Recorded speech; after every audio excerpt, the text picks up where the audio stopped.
Dans un appartement de l'arrondissement de Hoàng Mai, à Hanoï, Madame Quản Thị Cúc est absorbée par ses points de broderie sur des feuilles de bodi. Née en 1987 dans la commune de Phúc Thành, district de Vũ Thư, province de Thái Bình, Nord, et vivant actuellement à Hanoï, Quản Thị Cúc a appris la broderie de sa mère. À l'âge de 10 ans, elle a réalisé sa première œuvre. Ces dernières années, avec le développement des machines à broder, plusieurs brodeurs ont dû abandonner le métier traditionnel.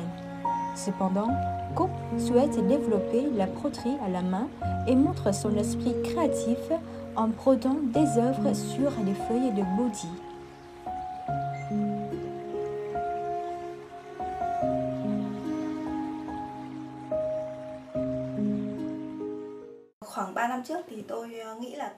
Il y a 3 ans, j'ai eu le souhait de renouveler la broderie traditionnelle.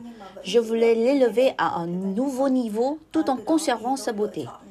J'ai choisi la feuille de bodi comme matériau pour essayer.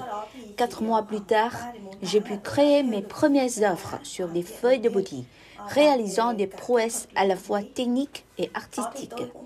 J'ai trouvé que ces feuilles avaient une belle forme de cœur. La feuille de bodi est magnifique même sans broderie, mais elle est encore plus belle lorsqu'elle est ornée.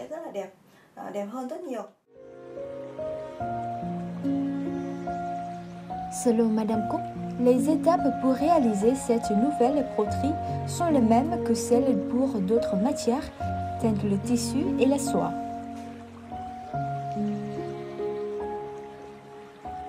D'abord, il faut trouver des idées, faire des esquisses sur papier, ajuster des motifs et faire des dessins pour les imprimer sur les feuilles. Normalement, les créations sur tissu peuvent être ajustées selon les souhaits du brodeur, mais pour celles sur les feuilles de bodi, le brodeur doit être flexible et s'adapter à la texture de chaque feuille.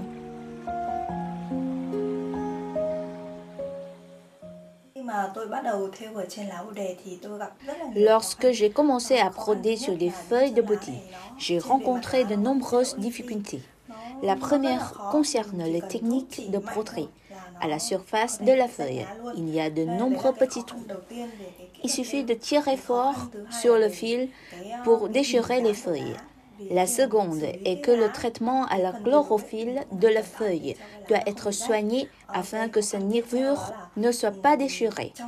Troisièmement, c'est possible qu'à la toute fin de la broderie, avec seulement les derniers points restants pour achever l'œuvre, je déchire la feuille. Le brodeur doit être patient et méticuleux, ne se permettant aucune erreur. La broderie sur la feuille de bodi doit être nette et lisse comme celle sur tissu.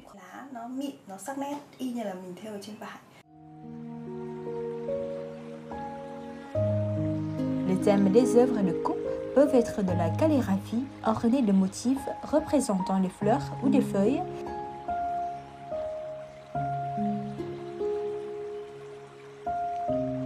des animaux sacrés des Vietnamiens tels que le traron et le phénix,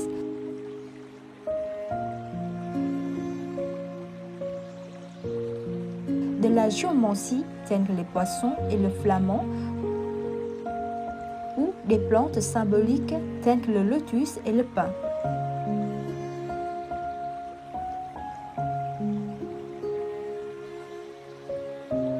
Une composition prend au moins un jour, mais parfois de 15 à 20 jours. Elle coûte de 400 000 dong à plusieurs millions de dong.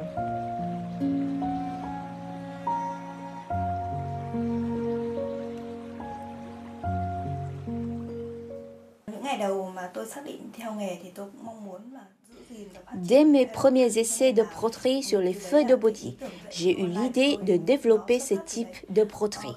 À cette époque, je n'avais pas beaucoup d'espace et je voulais enseigner ce métier à un grand nombre de personnes. Alors, j'ai enregistré le processus de broderie et donné des instructions sur la façon de broder, que j'ai ensuite diffusé sur Internet. Mon idée a été chaleureusement accueillie et c'est ainsi que les cours en ligne ont commencé. Jusqu'à présent, plus de 3000 personnes ont suivi ces cours, dont beaucoup ont réussi à en faire leur métier, tandis que d'autres ont appris à broder pour se divertir, réduire leur stress, etc. Je suis très fière de transmettre ce métier en ligne. Beaucoup de gens pensaient qu'il était impossible d'enseigner la broderie en ligne et qu'il était nécessaire de travailler directement avec les élèves. J'ai prouvé que, avec dévouement et détermination, cela pouvait être fait, peu importe la profession.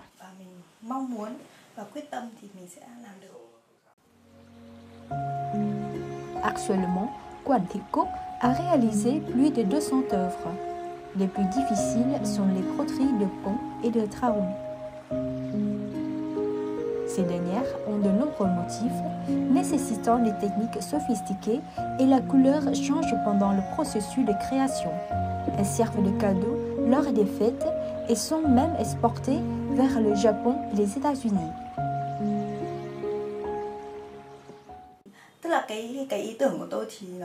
Mes idées me viennent toujours d'un coup.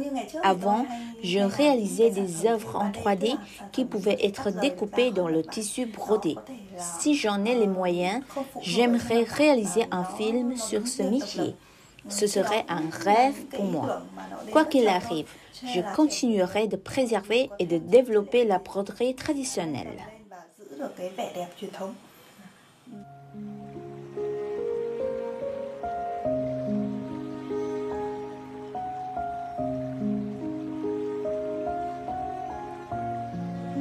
Grâce à ses efforts, Madame Cúc a remporté le titre d'artisane à main d'or en 2019 et celui d'artisane nationale en 2022.